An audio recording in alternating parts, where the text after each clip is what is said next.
I really appreciate the support I got in my last post. It's one of the most difficult stories for me to tell. In fact, that's part of the reason it looked so sloppy and my camera was all over the place. I just didn't have it in me to do another take and talk about it again. Um, but I appreciate it.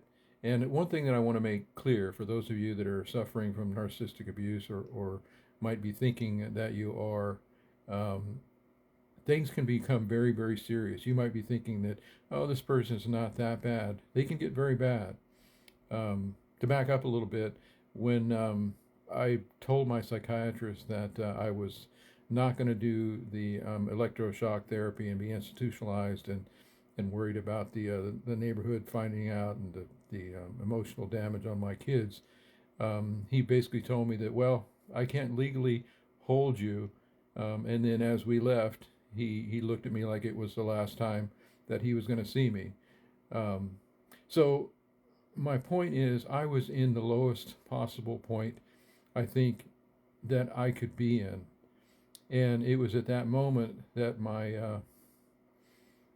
who the person that I married told me that wagging her finger up and down and saying, see this right here, as I'm telling her, hey, I am about as depressed as you can possibly be, and my psychiatrist is concerned about my life. Can you just relax a little bit? Her response to that was, wagging her finger up and down and saying, see this? This is why I need a real man. So, this um, audacious cruelty is what they are capable of. I mean, thankfully, that statement didn't really hit me that much. It just shows you, or it shows me, how little my wife knows me, because that really doesn't bother me. I have no doubt about my manliness, but she's gonna use that. She's gonna think that up, and she's gonna use that to hurt me at my lowest point. That's the way they are. The interesting thing is, last Thanksgiving, she had a gathering, and I was there with my kids, and she looks normal. She looks polite. She looks hospitable, um, and only I know what she's capable of, behind closed doors. So you've got to remember that whenever you're dealing with someone like that, that is, like in that case, not trustworthy, um, they're capable of anything. So don't rationalize it. I rationalized way too long and destroyed my mental health. Don't have that happen to you.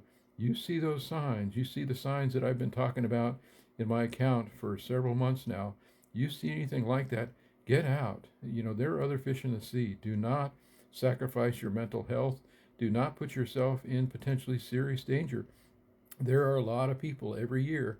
Uh, I don't, I'm gonna get. I think it's 64,000, if I remember right, commit suicide every year in the United States, and I just gotta wonder how many of those have to do with narcissistic abuse. Someone that you're supposed to be your loved one is treating you just the opposite.